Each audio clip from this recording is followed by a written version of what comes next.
Ya, kita mulai ya anak ya. Bismillahirrahmanirrahim. Assalamualaikum warahmatullahi wabarakatuh. Waalaikumsalam warahmatullahi wabarakatuh. Ya, walaupun yang bergabung baru berapa orang ini? 7 orang ya. Kita mulai. Nanti yang terlambat, insya Allah Ibu share videonya. Kalian bisa ikuti penjelasan yang terlewatkan. Yang tidak bisa hadir juga bisa menyimak di videonya ya. Kita sudah sampai di bab keempat kalau di LKS ya. Bab 4 yaitu larangan riba. Nah, Ibu minta kalian itu membaca materinya terlebih dahulu supaya dalam waktu sejam ini Ibu selesai menerangkan dan kalian mengerti seutuhnya. Jadi tidak perlu 2 pertemuan. Nah, kalau kalian tidak baca, nanti ini tidak ngerti, ini tidak ngerti. Terpaksa riba ini dibagi jadi 2 pertemuan sama Bu Rumsin. Ya. Sekarang Ibu mau tanya dulu, siapa yang tahu apa artinya riba? Yang sudah baca? Mana Ati? Yuk Ati, riba apa artinya Ati?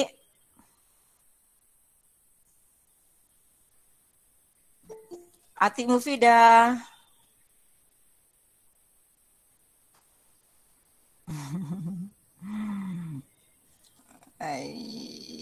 Siapa yang sudah baca? Marsha, coba Marsha.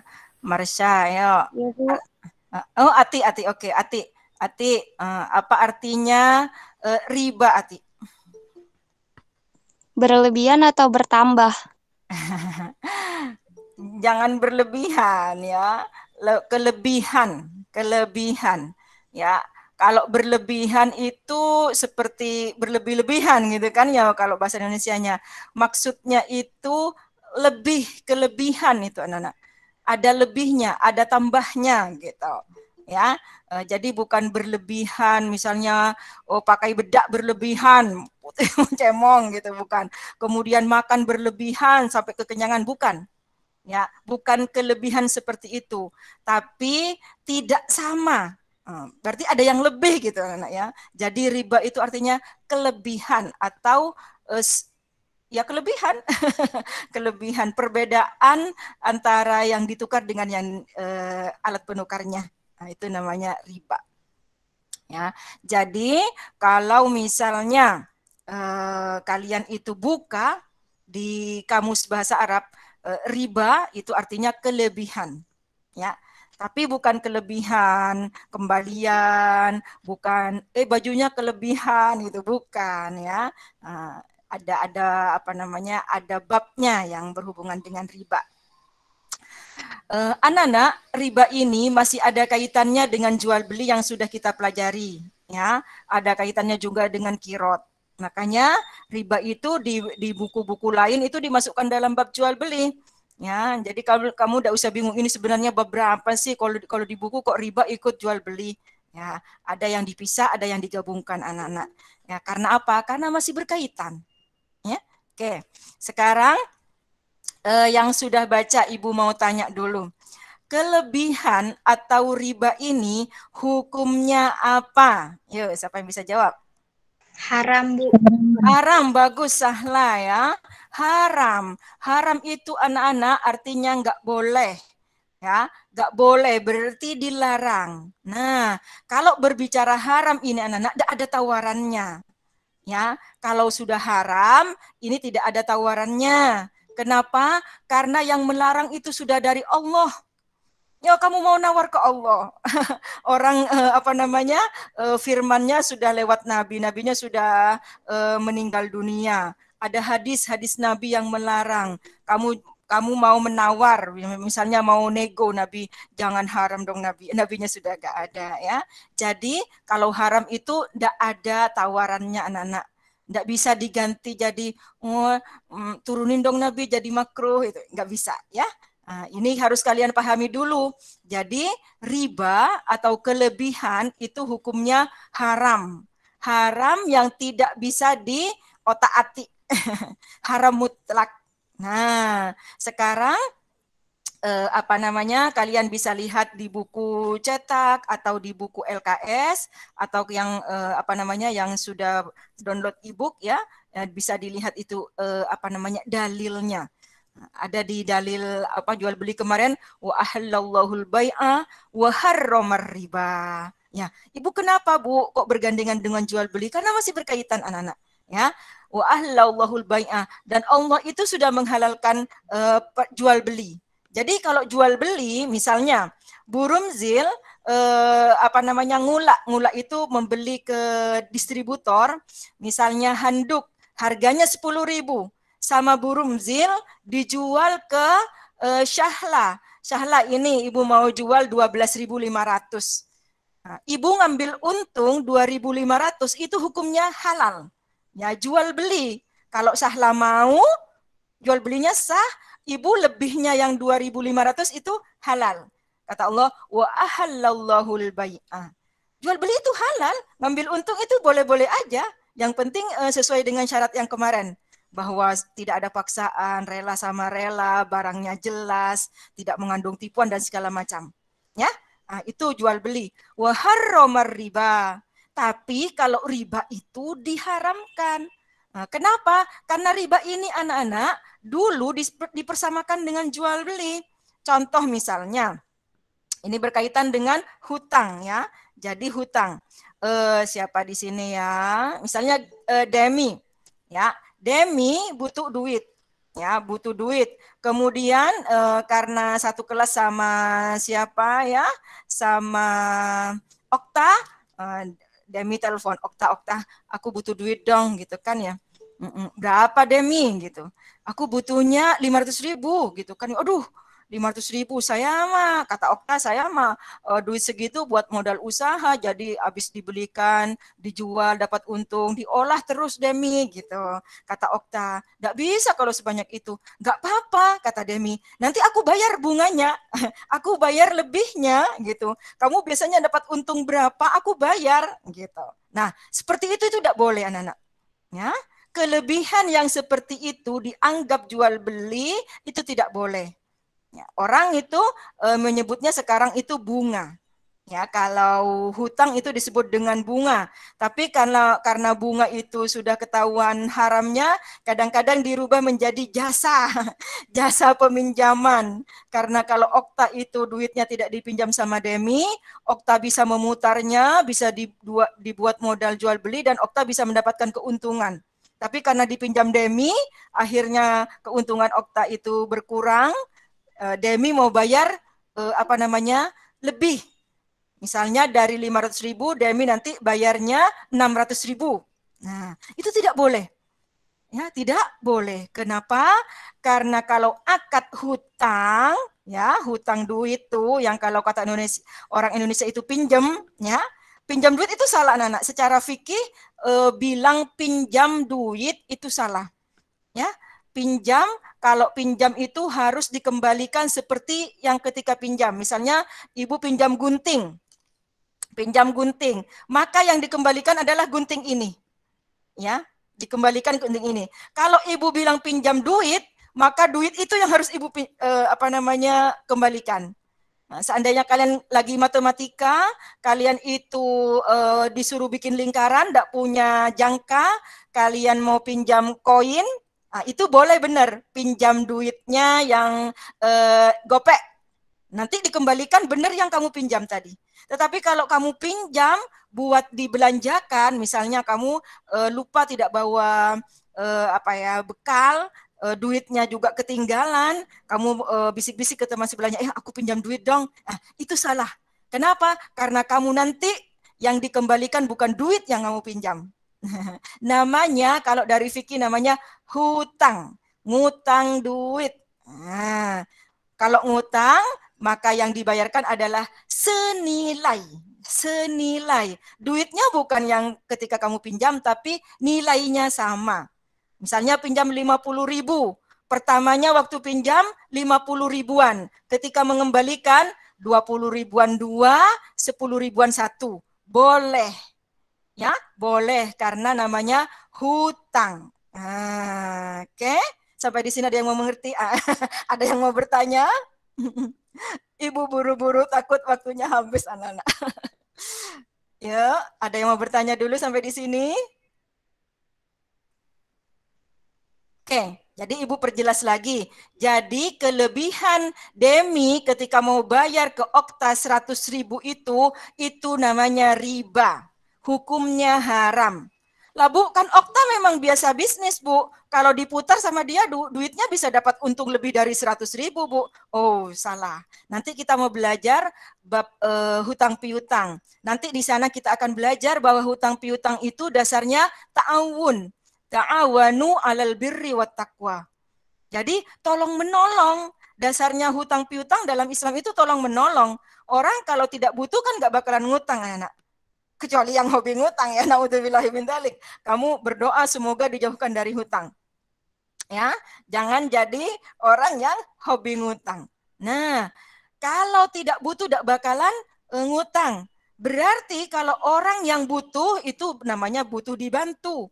Masa kita mau ambil untung dari orang yang lagi butuh dibantu? Nah, itu ya. Jadi kalau hutang harus dikembalikan sama persis nilainya dengan ketika berhutang. Kalau ada kelebihannya, walaupun hanya 1.000, walaupun 2.000, walaupun gopek, apalagi yang ratusan ribu, itu namanya riba. Kelebihannya itu namanya riba. Ya, hukumnya haram. Ya, Bu, namanya bukan riba, Bu, namanya bunga. Ya, di Indonesia ada yang bilang bunga, bahkan ada yang diperbagus lagi yaitu jasa. Nanti kita bahas ya. Oke, sampai di sini ada yang mau bertanya? Ayo, 40 orang udah mengerti semuanya. 39 ya, karena satu orangnya burumzil. Oke, Ibu lanjutkan ya. Jadi hukumnya haram kalian ngerti ya? Oke. Nah, Ibu lanjutkan lagi. Mengapa Bu kok diharamkan? Ya. Karena anak-anak dari praktek seperti ini anak-anak ini akan menimbulkan banyak masalah. Ya, banyak masalahnya di mana? Nanti anak-anak orang yang butuh itu bukannya selesai masalahnya ya, tetapi apa? Tetapi dia akan tetap terlilit. Terlilit dengan apa? Dengan hutang. Kenapa? Karena dia harus membayar lebih. Ya, misalnya ngutang tadi 500.000 harus bayar 600.000. Ya, orang dia aja butuh gitu kan ya, disuruh bayar lebih. Akhirnya apa? Untuk menutupi hutangnya nanti, misalnya Demi hutang ke Okta, untuk bayar ke Okta karena tidak punya duit, Demi pinjam lagi ke siapa misalnya? Ke Gendis, pinjam Gendis duitnya. Oh, kata Gendis nanti harus ada jasanya karena saya ini duit buat usaha gitu kan ya. Demi, ya deh gak apa-apa buat nutup hutang ke Okta. Nanti buat nutup hutang ke Gendis akan hutang lagi ke orang lain. Ya, sebenarnya tidak jadi solusi. Ya, yang kata orang itu merasa dibantu dengan diberikan pinjaman walaupun harus bayar lebih, itu tidak membantu anak-anak.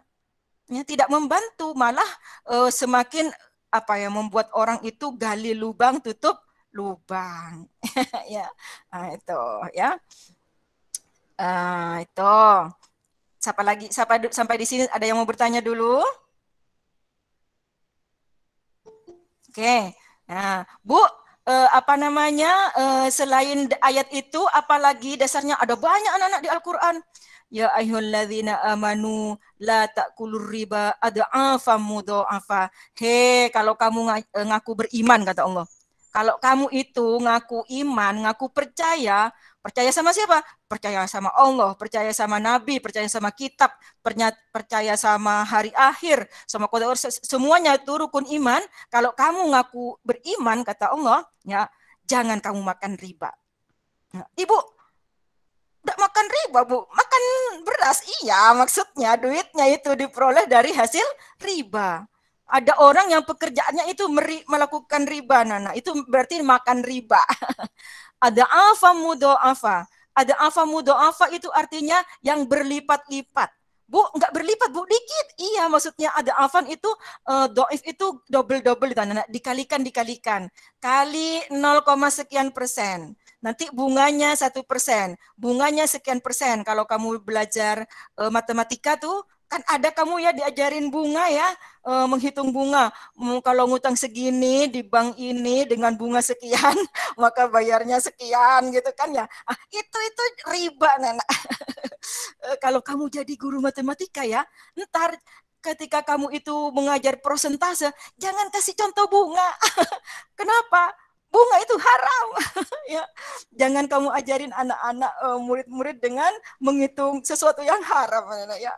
Tapi jangan bilang guru matematika. Kalau kamu aja yang jadi guru matematika ntar ya, jangan pakai cerita-cerita tentang bunga, supaya anak-anak itu tidak familiar dengan perhitungan-perhitungan seperti itu. Ya, nah itu namanya ada alfa mudhoafa yang dikali-kalikan. Walaupun kaliannya kecil, itu namanya ada alfa mudhoafa. Yang penting tidak sama dengan ketika berhutang, itu namanya riba. Ya. Kenapa kata Allah? Wattaqullah, hendaklah kamu itu takut kepada Allah. Kamu itu harus bertakwa kepada Allah. Ya. Kalau dilarang, kata Allah, kamu harus lebih takut padaku. Jangan, tapi butuh, tapi Allah Maha tahu saya lagi butuh. Enggak, kata Allah. Wattaqullah, kamu itu harus takut padaku, harus bertakwa padaku. La'allakum tuflihun. Semoga engkau menjadi orang yang beruntung. Ya. Jadi kalau kita menghindarkan diri dari riba, itu kata Allah, kamu akan beruntung. Kamu akan beruntung, ya. Apalagi ada hadis Nabi, kata Nabi, kalau orang melakukan riba itu anak-anak, bukan hanya yang berhutang yang melakukan yang dilaknat sama Nabi, tetapi juga yang memberi hutangan, yang mengambil ribanya, yang menuliskan, seandainya ada tukang tulisnya, sekretarisnya. Oh Bu, saya nggak nulis Bu, sudah ngetik. Yang tukang ngetiknya, misalnya sekarang pakai komputer, ya tukang ketiknya, kemudian saksinya, misalnya ada untuk hutang-hutang yang banyak itu kan, kalau riba minta tanggungan saksi, itu saksinya, sampai kepada pegawai-pegawainya yang lain itu anak-anak, kata Nabi, hum sawaun. Mereka semuanya sama. Sama apanya? Sama dilaknatnya. Nah, kamu tahu artinya laknat anak-anak? Siapa yang tahu? Artinya laknat itu apa sih? Kalau bahasa Indonesianya, laknat itu kan bahasa Arab. Yuk, ada yang tahu laknat nggak? Jadi supaya kamu ngerti gitu kedudukannya, di laknat itu apa sih? Jangan-jangan cuman dibenci doang. Gitu. Ada yang tahu nggak? Di laknat itu apa sih? Dikutuk. Oh, dikutuk. Bagus. Dikutuk itu dimarahin yang amat sangat. Ya, awas ya. Yang kamu yang sampai membelalak lah kalau misalnya kita gitu ya. Itu namanya dilaknat. Terus yang melaknat siapa? Nabi, anak-anak. Loh, kok kita itu kalau meninggal nanti ketika dibangkitkan di hari kiamat itu ingin dapat syafaatnya Nabi? Terus kita melakukan sesuatu yang dilaknat sama Nabi?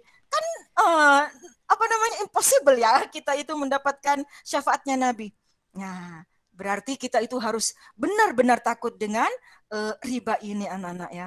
Benar-benar berusaha untuk menghindar. Kata Nabi, nanti akan tiba suatu zaman ya, karena Nabi itu sudah dikabarkan sama malaikat Jibril ya. Nanti Nabi, umat kamu itu walaupun berusaha memegang agama, artinya takut pada riba, menghindar dari riba, itu Nabi akan seperti memegang bara api. Ya. Jadi kata ini akan memegang seperti bara api. Bara api itu kalau dipegang panas, terasa panas. Tetapi kalau dilepaskan, api itu akan membakar dia nanti. Ini gambaran buat kita anak-anak. Kita zaman sekarang udah banyak riba ini dengan segala versinya. Nanti kita bahas apa versi-versi riba yang ada sekarang. Selain yang tadi Ibu sebutkan ketika kita berhutang ada lebihnya, ya. Nah, tuh kata Nabi. Jadi kata Nabi, walaupun nanti orang itu menghindar, maka dia akan kena debunya, akan menghirup debunya. Saking apa? Saking meratanya. Udah pandemi lah, ya. Kalau COVID itu pandemi, ini kakaknya pandemi apa? Epidemi ya? Enggak tahu deh. Ya pokoknya lebih dari pandemi. Riba udah menjalar kemana-mana. Jadi walaupun kita itu berusaha untuk menghindar dari riba, nanti akan tiba suatu saat, kata Nabi, orang itu akan menghirup abunya dikit-dikit, walaupun dia sudah berusaha menghindar dari riba. Nah, kita kalau misalnya sudah saatnya sampai di zaman kita yang seperti itu, kita harus benar-benar punya hujah, anak-anak. Kalau misalnya nanti kamu kata Allah, ini di sini ada riba, kamu punya alasan, Allah, saya sudah menghindar dengan segenap tenaga saya, ini. Harus punya alasan. Ya, benar-benar harus menghindar. Sampai di sini siapa dulu yang mau bertanya? Yuk. Oke, kita bahas apa tuh namanya macam-macamnya ya. Macam-macamnya tadi yang hutang piutang ya. Itu namanya kalau bahasa Arabnya yang hutang piutang yang berlebih, anak-anak. Misalnya tadi Demi ngutang 500.000 ke Okta, terus bayarnya 600.000, itu namanya ribanya kalau bahasa Arabnya riba kordun. Kordun itu hutang. Riba yang berkaitan dengan hutang. Nah, zaman dulu ketika barter, anak-anak, walaupun sekarang juga ada barter nih, hati-hati kamu ya, hati-hati nih. Barter tahu kan? Barang ditukar dengan barang. Itu bisa juga mengandung riba. Nah, contohnya apa? Nah, kalau Ibu kasih tahu dulu namanya ya. Namanya riba fadl. Fadli. Tapi bukan berarti nama yang Fadli haram itu. Yang aduh Pak, ganti nama Pak, misalnya ada orang tuanya namanya Fadli terus ganti nama. Enggak, Nana. Riba fadl. Fadl itu zaman dulu. Riba yang terjadi zaman dulu yang utama itu Fadli. Riba fadl. Itu ketika masih barter-barter gitu. Contohnya misalnya apa? Misalnya ada pedagang nih yang sering terjadi zaman dulu ya. Misalnya pedagang ikan sama pedagang beras. Pedagang beras gak laku, pedagang ikan ini gak laku. Sementara pedagang ikan pulang harus bawa beras, pedagang beras pulang harus bawa ikan buat dimasak di rumahnya. Karena gak laku, gak dapat duit. Ini ceritanya barter nih. Bilanglah si pedagang beras, pedagang ikan, aku nih mau pulang udah, tapi saya nggak dapat penglaris nih, nggak dapat duit sama sekali. Ayo kita barter yuk, gitu kan ya. Nah, ya, ketika barter itu anak-anak harus hati-hati, ya, supaya tidak jadi riba harus senilai. Senilai itu bukan berarti 1 kilo beras ditukar dengan 1 kilo ikan, ya, itu belum tentu sama masih, ya. Caranya bagaimana Bu biar tidak jadi riba? Tentukan dulu 1 kilo beras itu harganya berapa? Oh, 1 kilonya harganya 15.000, Bu. Oke. Kalau mau nukar beras 1 kilo, berarti ditukar dengan ikan yang seharga 15.000. Itu baru tidak jadi riba. Tapi kalau sekilo tukar sekilo, tidak bisa. Kenapa? Karena boleh jadi harganya berbeda. Yang diminta adalah senilai. Harganya itu sama. Nah, itu namanya kalau misalnya terjadi yang tidak senilai namanya riba fadl. Dosa juga, Bu, dosa. Dosa. Kenapa? Nanti akan ada yang apa tuh namanya ya? Ada yang dirugikan. Ya. Ada kalau di sekolah misalnya ada yang mau nuker bolpen. Ya, bolpen. Punya temannya bagus. Enak kalau ditukar ya sama pujian saya. Nah, hati-hati kamu. Walaupun kamu mereknya sama-sama Faber-Castell misalnya ya, sama-sama kemudian tipe-tipenya sama, tapi harus hati-hati tintanya masih sama banyak apa enggak. Ya, kalau begitu bagaimana Bu dihargain? Hei, kamu itu beli Faber-Castell berapa? Bolpennya. Saya beli 10.000. Oh iya, saya sama berarti 10.000. Berarti setipe ya. Oke. Tapi lihat tuh tintanya. Oh, punya aku udah tinggal setengah, punya kamu masih banyak. Berarti aku harus ngasih uang ke kamu berapa? Ya, berarti yang punya bolpen tinggal sedikit tintanya harus nambah uang. Supaya apa? Supaya senilai. Oke. Nah, sampai di sini ada yang mau bertanya? Ayo, nanya. Ibu, kalau terjadinya tukar menukarnya sama adik, Bu, adik sendiri kan suka ya kalau kakak itu istilahnya ngakal-ngakalin ke adiknya itu. Ayo tukar-tukar ini, nggak boleh walaupun adiknya, ya. Supaya apa? Supaya nanti tidak jadi kebiasaan menukar barang yang tidak senilai. Namanya riba, Bu, riba, hukumnya juga haram. Namanya ribanya riba fadl. Oke, Ibu lanjutkan. Ada lagi namanya anak-anak ribayat. Ya, ribayat itu maksudnya membeli barang yang tidak langsung diserah terimakan. Yadun itu artinya tangan. Ribayat itu maksudnya membeli sesuatu tapi barangnya tidak langsung diserah terimakan. Nah, untuk barang apa saja Bu yang harus langsung diserah terimakan? Untuk barang-barang yang harganya fluktuatif. Contohnya emas. Emas anak-anak tidak boleh itu tidak diserah terimakan. Kalau beli sekarang, uangnya dikasihkan, emasnya harus diterima sekarang. Emas, tidak boleh. Kalau ditunda, namanya riba. Ya, Ibu kalau pesan bagaimana Bu? Kan saya misalnya pesan cincin yang modelnya begini, ukurannya segini. Kalau pesan lain lagi. Ya, kalau pesan yang kalau emas nih ya, misalnya mau tunangan, mau yang couple gitu kan ya, yang satunya yang laki-lakinya misalnya pakai perak, yang satunya pakai emas gitu modelnya mau diiniin. Itu kan saya pesan Bu, karena ukurannya nggak ada yang ready gitu kan ya. Caranya begini anak-anak, kamu harus akad pada waktu itu, bilang ke tokonya, Pak, saya mau beli yang seperti ini, seberat 5 gram, Pak. Ya kan? Harganya berapa? Nah, harus jadi pada waktu itu harganya dulu. Oke, Pak, harganya jadi ya, Pak ya. Saya mau DP berapa, apa langsung bayar nih? Kata bapaknya, langsung bayar. Kalau nggak langsung bayar, nanti saya bikinin, mbaknya nggak jadi. Oke, saya bayar. Bikin nota. Nota bahwa kamu sudah bayar dengan harga pada hari itu. Ya, karena kamu sifatnya pesanan, apa namanya custom, ya kan, nggak ada barangnya di situ. Nah, ketika emas kamu itu sudah jadi, cincinnya udah jadi, apa emasnya turun atau emasnya naik, kamu tidak bisa merubah harga. Pedagang juga tidak bisa merubah harga. Kenapa? Karena akad terjadi pada saat kamu bayar. Oke? Nah, yang nggak boleh bagaimana Bu? Yang nggak boleh adalah mau pesan, mau beli emas, kemudian kamu itu sudah bayar, emasnya baru mau diambil berapa hari kemudian, seminggu kemudian atau sebulan kemudian, ternyata emas lagi naik. Emas lagi naik, terus tokonya minta, Mbak, maaf Mbak, ini harganya sudah nggak cocok Mbak. Harga yang kemarin kan saya segini, misalnya harga kemarin 900.000, sekarang emas sudah 1 juta Mbak harus nambah. Nah, nambahnya ini adalah riba. Kenapa? Karena akad terjadi ketika emas harganya 900.000. Makanya untuk pembelian emas itu tidak boleh ada penundaan. Ya, tidak boleh ada penundaan. Harus kontan, harus saat itu. Ya, tidak boleh ada penundaan serah terima. Kalau tidak jadi ribayat. Ya, apalagi selain itu, misalnya harga beras, ya kan? Kalau zaman Nabi gandum, ya, garam itu nggak boleh. Ya.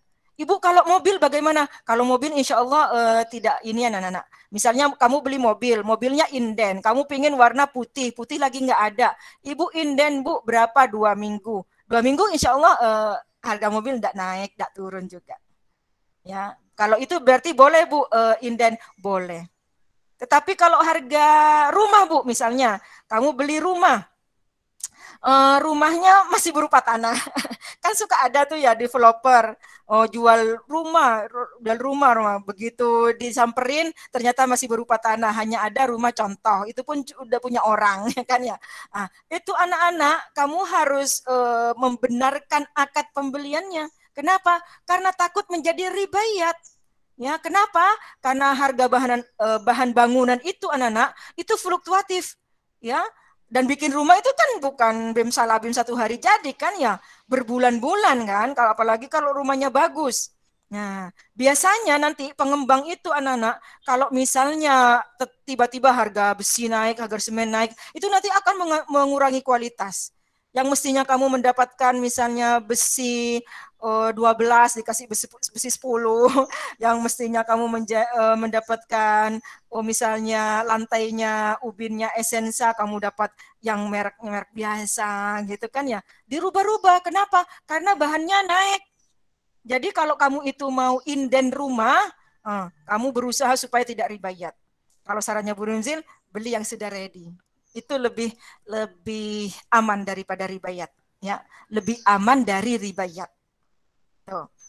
Oke, siapa yang mau bertanya sampai di sini? Ayo, jangan ibu doang yang ngomong. Saya tidak tahu, Bu. Gitu kan ya. Ya, ada yang mau bertanya? Nah, sudah?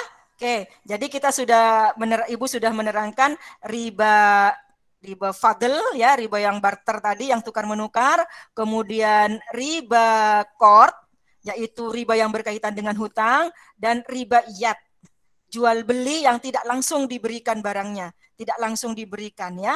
Nah, itu tiga macam riba. Ada lagi satu anak-anak namanya riba nasiah. Kalau punya anak jangan dikasih nama nasiah. Takut nanti ketika kelas 9 belajar di MTS, aduh kamu haram-haram gitu kan ya. Walaupun nasiah bagus ya. Riba nasiah itu anak-anak berkaitan dengan hutang juga, tetapi modelnya berbeda dengan yang kemarin. Ya, dengan yang contohnya Demi sama Okta.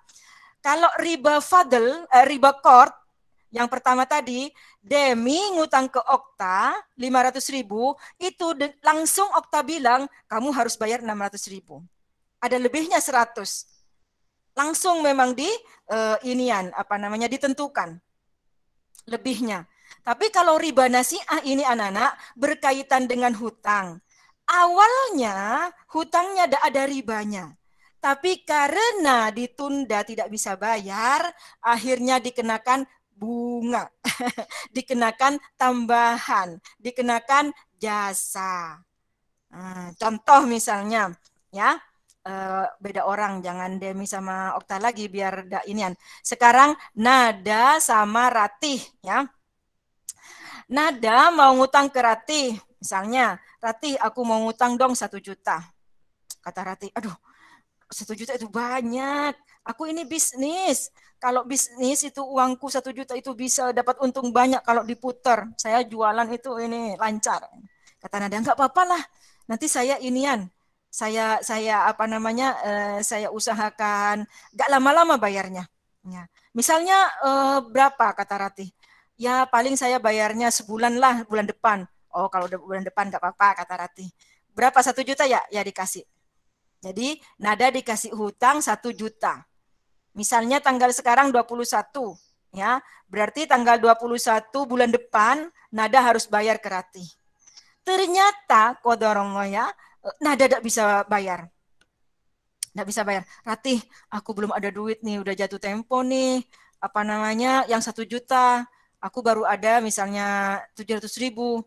Kata Ratih, ya ada apa bayar 700.000, tapi yang 300.000-nya kamu kena denda. Ya, kenapa? Karena kamu nunggak, istilahnya tidak bayar lunas. Kamu mau bayar kapan tuh 300.000-nya? Ya bulan depan lah. Kalau bulan depan berarti kamu jadi 350 ya. Jadi adanya tambahan pembayaran gara-gara tidak bayar sesuai waktunya.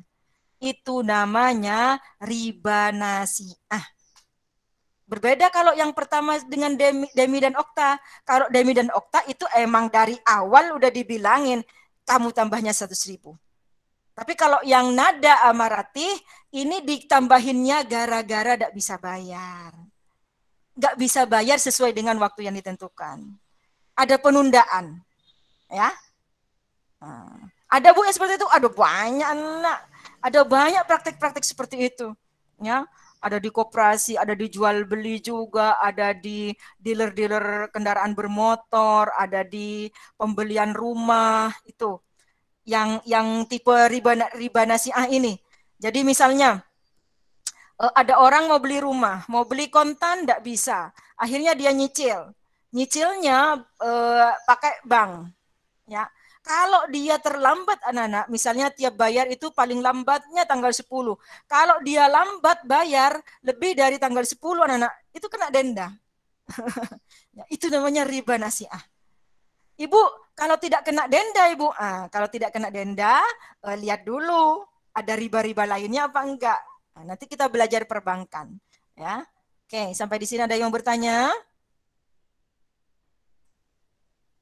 Hei, 45 orang. Ngerti apa enggak? Ibu enggak ditinggal tidur kan? Oke, ada yang mau bertanya tentang anak-anak macam-macam riba itu anak-anak bukan dari Nabi ya. Macam-macam riba itu dikelompokkan oleh ulama fikih berdasarkan apa yang terjadi zaman dulu supaya gampang mengidentifikasi tuh anak-anak. Oh, ini riba, riba apa dinamain gitu anak-anak ya. Jadi bukan dari zaman Nabi ini riba bukan. Pokoknya zaman Nabi aja lah riba aja. Ya, kelebihan itu namanya riba aja. Ya. Hmm. Hati-hati juga anak-anak kalau hutang piutang. Ya, tunggu dulu ya. Ya, apa tuh namanya? Yang termasuk riba juga anak-anak. Nanti kita belajar di bab utang piutang, tapi Ibu kasih tahu ke kamu dulu ya.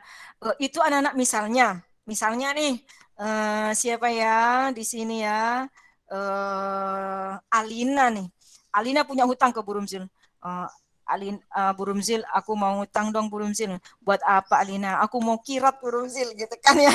Mau kirat gitu kan ya. Oh ya, mau bisnis gitu. Oke. Ibu kasih berapa Alina? 2 juta ya. Misalnya mau jualan apa? Kaos sablon misalnya. Oke, dikasih. Ibu ngutanginnya lempeng, benar-benar nanti Alina hanya bayar 2 juta karena ibu niatnya mau menolong. Alina itu tujuannya baik, mau bisnis, yang dijual juga kaosnya benar, sablonannya juga kata-katanya bagus, tidak jelek-jelek, tidak porno-porno ya, pokoknya tidak haram lah. Oke, jadilah dihutangin sama Burumzil untuk Alina. Nah, suatu saat apa tuh namanya? Ibu di sekolah agak pusing-pusing gitu, ada Alina. Kata Burumzil, Alina nih, dia kan punya hutang belum bayar ke aku. Panggil aja nih, pengen dipijetin. Alina gitu kan ya. Dalam hatinya Burumzil mau minta dipijetin ke Alina dikaitkan dengan Alina yang punya hutang ke Burumzil. Alina sini dong, gitu kan ya. Apa Bu? Gitu ya. Ibu minta pijet dong di sini nih. Ya, ibu pusing. Ya. Alina tidak tahu bahwa hatinya Burumzil itu mengaitkan minta Alina, kan misalnya murid banyak di sekolah, tapi ibu panggil Alina gara-gara Alina yang punya hutang ke Burumzil.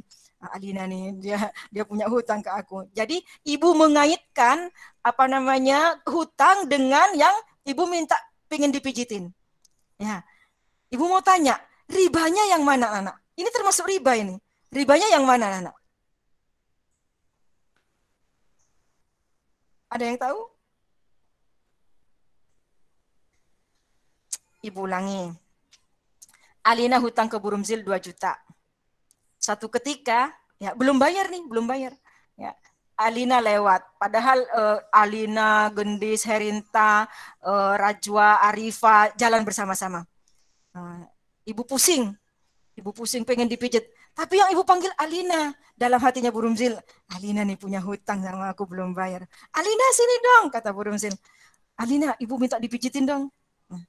Ini termasuk riba, Nana. Ribanya yang mana yo? Ayo, ada yang tahu? Gampang banget. Ribanya apa, Nana? Bagian mengaitkan dengan hutang. Ya, apa yang dikaitkan? Ribanya berupa apa coba? Ribanya berupa apa? Kelebihannya berupa apa? Berupa apa? Jasa. Hah? Jasa. Jasanya Jasa. apa sayang? Jasanya apa Mutiara? Jasanya apa coba? Ibu tidak minta kelebihan uang, Alina tetap bayar 2 juta ke Burumzil. Ayo, ribanya berupa apa? Apa Gendis? Jasanya minta dipijitin, Bu. Ribanya berupa dipijitin. Ya, kalau hutang aslinya 2 juta, bayar 2 juta aja Alina.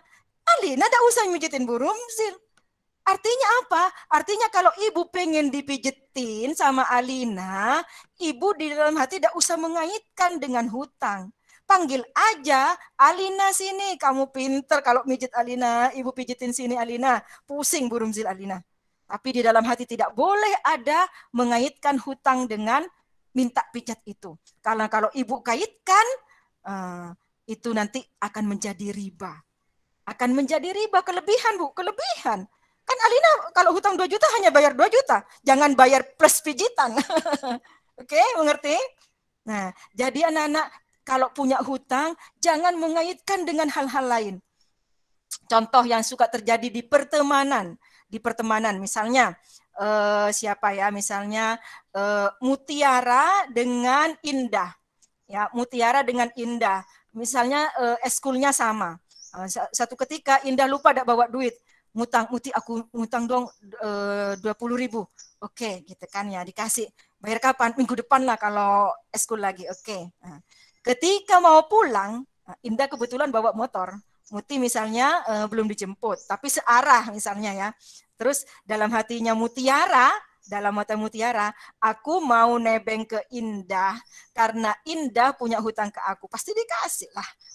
Masa dia sudah dihutangin nggak inian, nggak mau bawa aku gitu kan ya, masih mau bawa temannya yang lain. Ini walaupun hanya di dalam hatinya Mutiara, tidak disampaikan ke Indah. Misalnya Muti hanya bilang, Indah, ntar aku pulangnya balik bareng kamu ya. Aku nebeng sampai di jalan ini, aku turun di sana nanti mau jalan kaki. Ya. Walaupun Indah tidak tahu bahwa Muti ternyata mengaitkan dengan hutang yang tadi. Indah punya hutang nih sama aku, pasti aku dikasih deh tebengan gitu kan ya. Walaupun Indahnya tidak tahu, ini merupakan riba. Diboncengnya Muti sama Indah itu riba buat Muti. Apalagi kalau jelas-jelas bilang, Indah kamu kan punya hutang sama aku, belum bayar. Aku nanti anterin lah sampai di rumah. Ini mah riba banget ya, riba terang-terangan kalau ini mah. Ya, udah dijelaskan. Berarti Muti itu mau menagih 20.000 plus tebengan. Gitu anak-anak ya. Itu juga riba, Bu. Itu juga riba. Pokoknya kalau hutang, nanti kita belajar anak-anak bab hutang. Supaya apa? Supaya terhindar dari riba. Jangan dikaitkan dengan lain-lain. Jangan dikaitkan dengan lain-lain. Tidak boleh minta lebih dari apa yang kita hutangkan kepada orang lain. Ya. Oke, sampai di sini ada yang mau bertanya? Ya, ada yang mau bertanya? Oke. Ya, riba sudah selesai anak-anak kalau kamu tidak ada yang mau bertanya. Nah, nanti minggu depan insya Allah Ibu terangkan model-model lembaga yang disinyalir mengandung riba, yaitu bank, koperasi dan segala macam ya. Nah, Ibu untuk bab riba ini Ibu mau ngasih tugasnya dari sekarang supaya kamu tidak kelupaan. Ya, dan ingat ya Nana ya, kamu kalau tugas keterampilan itu yang dari bab 1 dulu, walaupun nanti sudah dapat rapot PTS ya, yang belum itu tetap nyetor ya. Kalau mau nilainya bagus. Ya jangan aman nih udah 75. 75 itu sama dengan 0. Kalau yang dapat 75 berarti ada tugas yang belum disetor. Walaupun hanya disuruh apa-apa itu. Karena itu termasuk tugas keterampilan ya. Apa Bu tugasnya untuk bab riba ini? Catat. Yang pertama, ya, kamu harus menulis ayat Al-Quran yang menjelaskan bahwa pelaku riba itu nanti anak-anak ya di akhirat akan dibangkitkan seperti orang yang sempoyongan, yang gila, yang kesetanan, yang kerasukan gitu. Ya, yang sempoyongan nggak bisa berdiri. Ya, jadi nanti ada blok yang ketika di yaumil ba'as di hari dibangkitkan itu akan bermodel seperti itu anak-anak. Ini berarti pelaku riba ini. Ya, yang akan dibangkitkan seperti itu. Nanti kan setiap maksiat itu dijelaskan ya di akhirat itu nanti modelnya bagaimana, misalnya orang yang tidak sholat itu nanti mukanya seburuk-buruk muka, badannya seburuk-buruk badan gitu kan ya. Katanya kalau badan yang paling buruk itu badannya babi bukan baby. Kemudian mukanya yang ini muka anjing gitu katanya ya. Itu kemudian kalau orang yang suka minta-minta nanti pipinya nggak ada dagingnya. Termasuk pelaku riba itu nanti ada ciri-cirinya ketika dibangkitkan. Dan dijelaskan sudah sama Allah di Al-Quran akan dibangkitkan sempoyongan seperti orang gila, seperti orang yang kerasukan setan. Ya, tidak bisa tegak berdiri. Itu kamu tulis dengan artinya. Dan ada lagi ayatnya ya, tidak sampai di situ. Lanjutannya itu nanti pelaku riba itu akan diperangi sama Allah anak-anak. Jadi ingat-ingat ya, ini bukan dosa yang sepele, ini dosa besar. Ini dosa besar yang sekarang sudah terasa sudah bukan seperti dosa.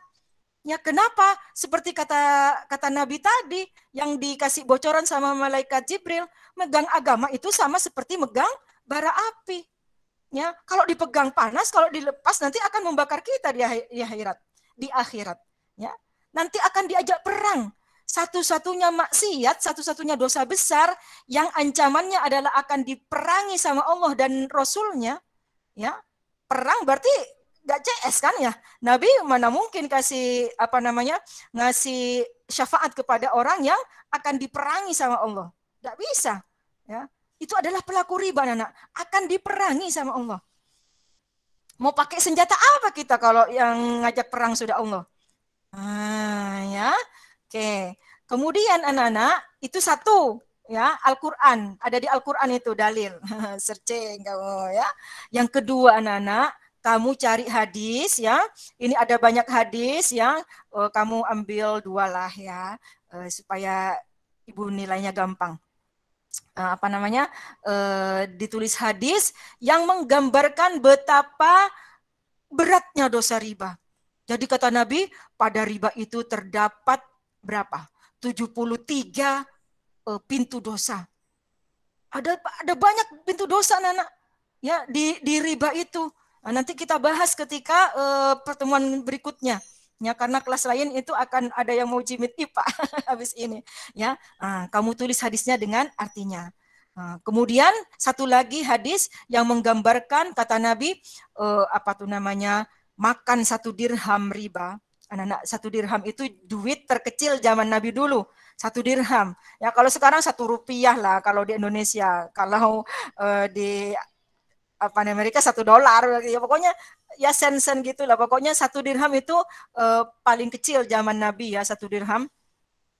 Itu dosanya sama dengan, nih perhatikan ya, sama dengan, ya, berzina. Zina kan sudah dosa besar, ya kan? Dengan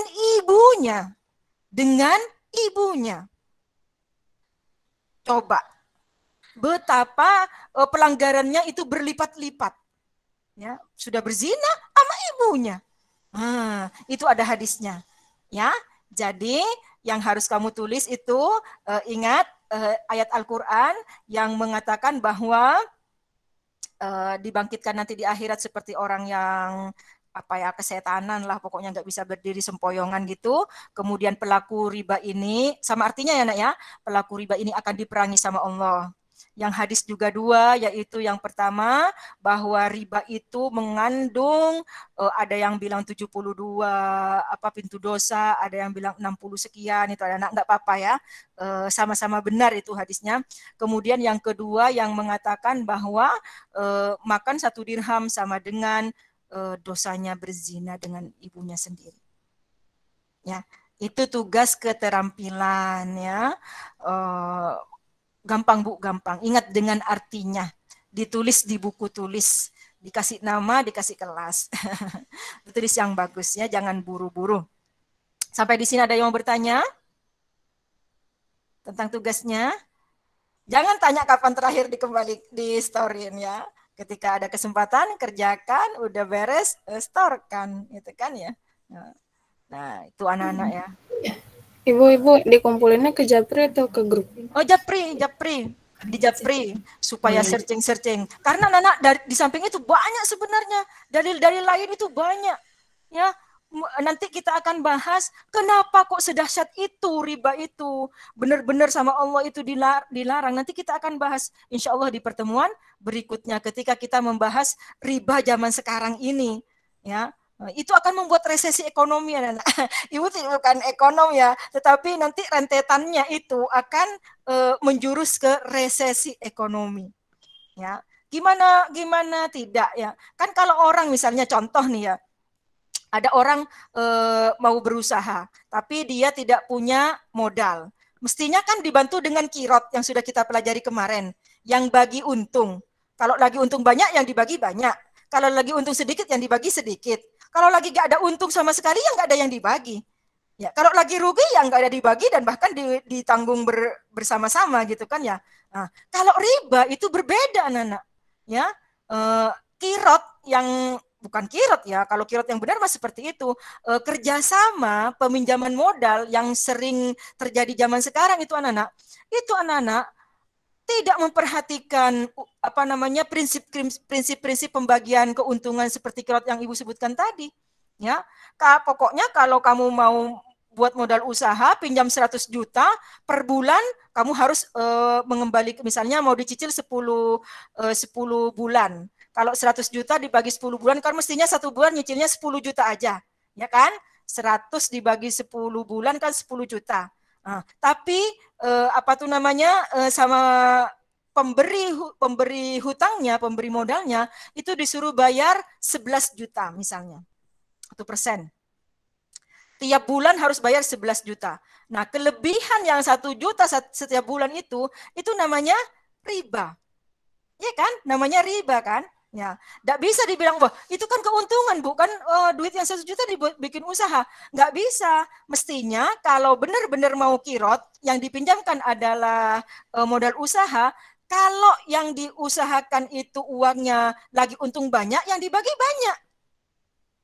Perhitungannya. Ya. Kalau lagi nggak ada untung, nggak ada yang dibagi. Tapi ketika sudah ditentukan, pokoknya setiap bulan nambahnya 1 juta. Jadi setiap bayar 11 juta, 11 juta, 11 juta. Akhirnya nanti kalau di total bukan 100 juta, tapi 110 juta. Nah, ini 10 jutanya, ini sudah sistemnya sistem riba. Nah, jadi tidak mau peduli, mau untung kek, mau rugi kek, mau bangkrut kek, pokoknya pemberi modal mintanya segitu. Nah, ini anak-anak tidak membantu. Nanti akan banyak orang yang terkekang gara-gara ini. Gara-gara tidak mau tahu dengan keuntungan yang didapat. Ya, kita akan bahas nanti di minggu berikutnya insya Allah. Sampai di sini ada yang mau bertanya? Ibu maaf Bu, saya mau tanya lagi tugasnya. Ya. Ibu yang yang hadis itu 2 hadis yang menggambarkan beratnya dosa riba atau 2 hadis itu udah sama yang 1 dirham itu Bu? Itu ada enggak 2 aja ya. Jadi yang ayat itu yang pertama kan ayatnya itu sebenarnya nyambung anak-anak, tapi kadang-kadang kalau ibu tidak jelaskan ada yang hanya dipotong. Ada yang sepotong aja. Ibu minta yang lengkap ya, yang kalau dibangkitkan nanti sempoyongan sama diperangi sama Allah ya. Tuh, yang ayat. Kemudian yang hadis juga ada 2. Yang pertama yang mengatakan kalau 1 dirham riba itu sama dengan berzina dengan ibunya, dan yang mengatakan bahwa dalam riba itu ada sekian 73 ya, 73 yang 73 pintu dosa. Dan yang paling ringannya adalah ini gitu. Ada seperti itu ya Gendis ya? Iya Bu. Berarti ada 4. Nah, Ibu kalau 4 itu gampang nilainya. Sama artinya. Oke, siapa lagi yang mau bertanya? Ya, kalau tidak ada yang mau bertanya, Ibu minta tolong jangan live sebelum foto ya, karena kemarin Ibu waktu hari Selasa ya, habis Maulid Nabi itu sudah diingatkan nanti akan ada supervisi supaya pelajaran fikih yang sama Bu Rumzil ini cakep lah ininya bukti fisiknya, fotonya ada semuanya gitu. Walaupun tidak pakai jilbab seragam tidak masalah deh, yang penting ada mukanya ya. Oke, Ibu akhiri sampai di sini. Mudah-mudahan kita termasuk orang yang bisa menjaga diri, menghindarkan diri dari riba. Ya, karena ancamannya juga sangat besar, sangat menakutkan kalau udah diperangi sama Allah. Na'udzubillahi min dzalik ya. Mudah-mudahan menjadi ilmu yang bermanfaat. Billahi taufiq wal hidayah. Wassalamualaikum warahmatullahi wabarakatuh. Waalaikumsalam warahmatullahi wabarakatuh. Ayo dibuka kameranya, Nana. Jangan live dulu ya, dibuka kameranya semuanya. Yuk, dibuka kameranya. Yuk, Ati, Sangka. Oke. Yuk. Yuk, ditahan ya Nana ya. 1, 2, 3. Syahla, Kaisa, Alina, Sufi, Nada, Alika, Faliza, Marsha, Oriza, Naja, Sabina, Gendis, Gesa, Muhammad Sangka, Namira, Herinta, boleh left. Makasih, Bu. Sama-sama. Terima kasih, Bu. Ya, sama-sama. Yuk, sama-sama. Yuk, gelombang kedua. Yuk, gelombang kedua. Ini bisa masuk semuanya, yuk. Yuk. Oke. Ditahan ya anak ya. Yuk. Maidita bisa ditunggu. Cinta. Oke, yuk. 1, 2, 3. Oke anak, makasih ya. Assalamualaikum. Waalaikumsalam, makasih Bu. Terima kasih, Bu. Yuk, sama-sama.